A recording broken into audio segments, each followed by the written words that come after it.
Hey guys, today I'm replacing my temperature sensor in my GE oven. And let me see if I can find the model for you. Now I have the oven unplugged, the breaker off, and all that good stuff. And I have the access port for the wiring removed, which is that thing right over there.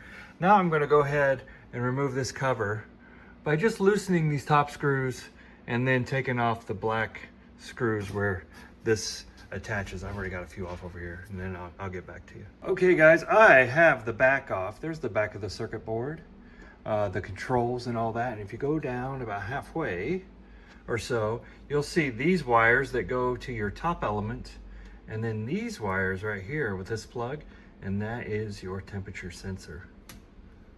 And this is the details on the sensor, the replacement sensor that I am using.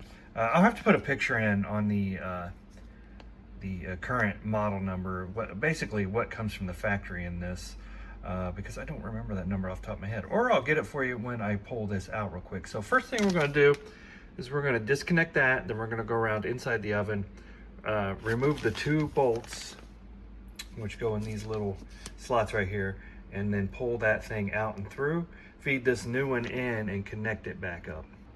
And there it is, just poking out right between, you can see where the element goes back, right in there between. The screws or the bolts are vertical. It looks like there's only one in mine, so we're only going to take that one out on the bottom of that brass connection right there in the middle. I was getting an F2 error and burning my food, and I am an amazing cook, so that's kind of shocking. Not really, but yeah, it just wouldn't heat right. It would overheat. That's, I think, what an F2 means. So I'm going to try this, replace my temperature sensor, and give it a shot and see if it fixes it. Okay guys, this is probably about the hardest part of this job, is getting this safety connector out. And what I'm going to do is just take my pick, pry that up so it could get out of those tabs and just slide backwards.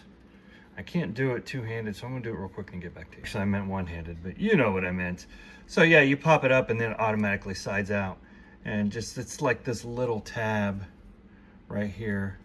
So if you just get a pick right under there, pry it up, it'll come out of this connector pretty easily. Now we can just shove this through.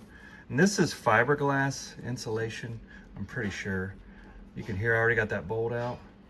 I'm gonna shove that through. Oh, there it fell out the other side, but that's going to be itchy. So if you don't like that stuff and it really bothers you, put some gloves on.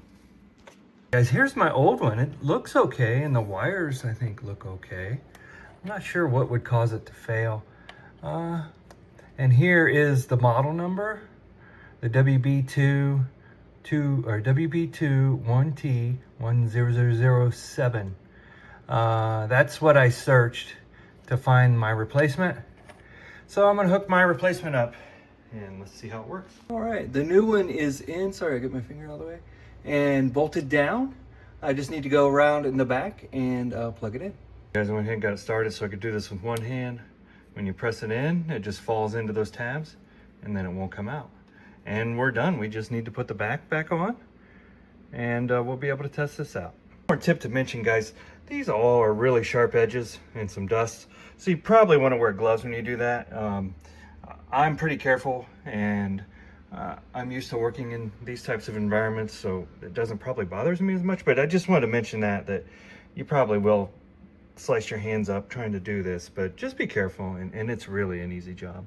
And make sure it's all unplugged. You don't want to fight that type of electricity down there. That's high amperage and can really hurt you. Another thing to note, it's really hard for me to get under here, but there's little tabs. Oh, where are they? Right here, right here. They kind of slide in. It's really hard to see them, but there's little tabs cut in here. Right here's another one, and they just kind of slide in and almost make like a spring fit when you get them in behind these bolt washer combos right here, and kind of hold everything in place. And here's where the black bolts go in, just to kind of keep it down. So just another tip. Okay guys, all buttoned up and back together, and this would be a good time to clean around your oven that you don't normally have access to. You can see I'm making a mess from where it's a little dirty back here, so I'm gonna go ahead and do that and get everything pushed back in and get back to you in a second. Okay guys, we are set It's kind of later in the evening past dinner time, so I'm gonna check in with you tomorrow when I make dinner. I'm gonna make some breadsticks in here, and we'll see how it works. And one more thing, most of the tools, really the only tool I think you need to do this is just like a 1/4-inch socket, a 1/4-inch nut driver, just to get those bolts off the back. Super easy. Looks like I need to do a little cleaning, so I'm gonna work on that, but I'll check in with you tomorrow and let you know how it works. Well guys, we have preheated and running and no F2 error, so I am gonna call this fixed. My breadsticks are cooking good. We're done. So that cheap part fixed it. We'll see you next time.